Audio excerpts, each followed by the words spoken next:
नमस्कार दोस्तों, आप सभी का हमारे चैनल स्पिरिचुअल सिंह पर बहुत बहुत स्वागत है। गुरु हर राय साहब जी महाराज के सबसे छोटे बेटे गुरु हरकृष्ण साहब जी महाराज गुरु नानक साहब जी की गद्दी के 8वें वारिस बने। गुरु हरकृष्ण जी महाराज ने सिखों और सभी लोगों को दिखाया कि वे वास्तव में वही थे। उन्होंने सही स्थिति के लिए गुरु नानक के उचित शब्द कहे। उन्होंने दिव्य ज्ञान दिखाया और लोगों को ठीक किया। एक बार की बात है, एक ब्राह्मण पंडित था जो एक हिंदू पुजारी था, जो लोगों को गीता का पाठ पढ़ाता था। गीता एक प्राचीन ग्रंथ है जिसमें कई तरह के सत्य समाहित हैं।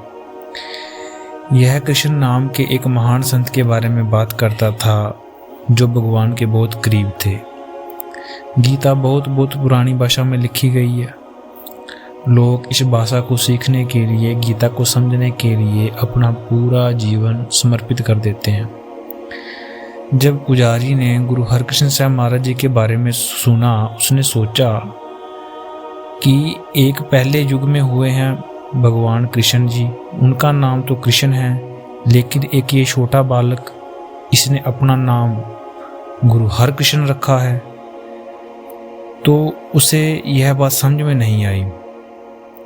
उसे लगा कि यह बात अपमानजनक है। तो वह गुरुजी से मिलने आया। जब वह गुरुजी से मिला तो उसने गुरुजी का बिल्कुल सम्मान आदर नहीं किया और गुरुजी को चुनौती दी। महाराज ने कहा, उसने गुरुजी से कहा कि आपको कृष्ण से बड़ा नाम नहीं रखना चाहिए था। आप मुझे गीता का अर्थ क्यों नहीं बताते, समझाते, अगर आपका नाम हरकृष्ण है।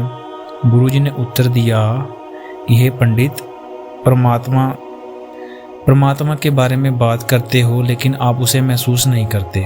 गुरु ने उनके विचारों को पढ़ा और कहा, तुम्हें लगता है कि मैं दिव्य ज्ञान को समझाने के लिए बहुत छोटा हूँ। फिर भी अगर मेरा एक सिख तुम्हें गीता समझा सकता है तो गुरु भी ऐसा कर सकता है।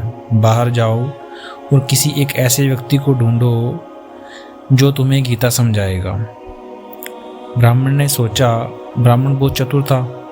उन्होंने एक ऐसे व्यक्ति को ढूंढने का फैसला लिया जो पढ़ लिख नहीं सकता था, अच्छी तरीके से बोल नहीं सकता था।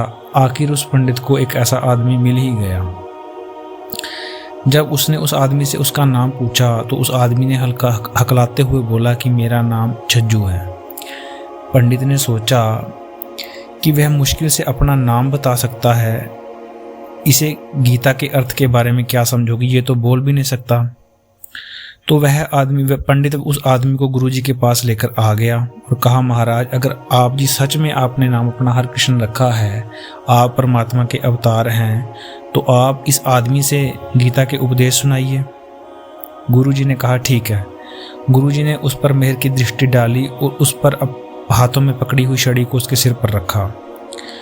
छज्जू ने इतने अच्छे तरीके से गीता के उपदेश को, अर्थ को समझाने का काम शुरू कर दिया। छज्जू ने समझाया, जब कोई जानता है कि वे वास्तव में कौन है तो वे भगवान है। वह समय की शुरुआत में बनाए जाने से परे है। वह तब भी जीवित है, स्वस्थ रहेगा जब ब्रह्मांड नष्ट हो जाएगा। पंडित बहुत हैरान था। छज्जू ने पंक्ति को पूरी अच्छे तरीके से समझाया। तो तब पंडित ने चालाकी से गीता में से एक बहुत ही कठिन लाइन निकाली और कहा कि इसे समझाओ। छज्जू ने उसे भी समझा दिया। छज्जू ने बताया कि जिसकी आत्मा में कई इच्छाएं होती हैं उसको मानव जीवन लेना पड़ता है, उसे जन्म मरण के चक्कर में पड़ना पड़ता है।